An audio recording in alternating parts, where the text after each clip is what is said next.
Edward is a passenger engine, and he takes a lot of people around.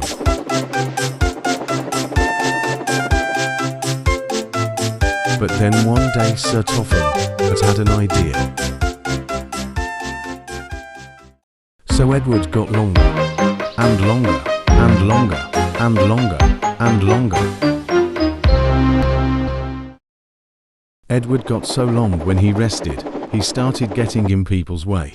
I'm late for work. What's the fucking hold-up, train? Said the driver.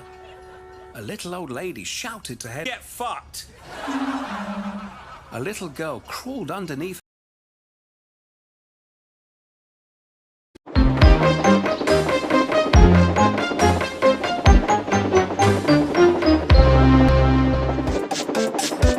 Then one day, as Edward was taking passengers to Wellsworth,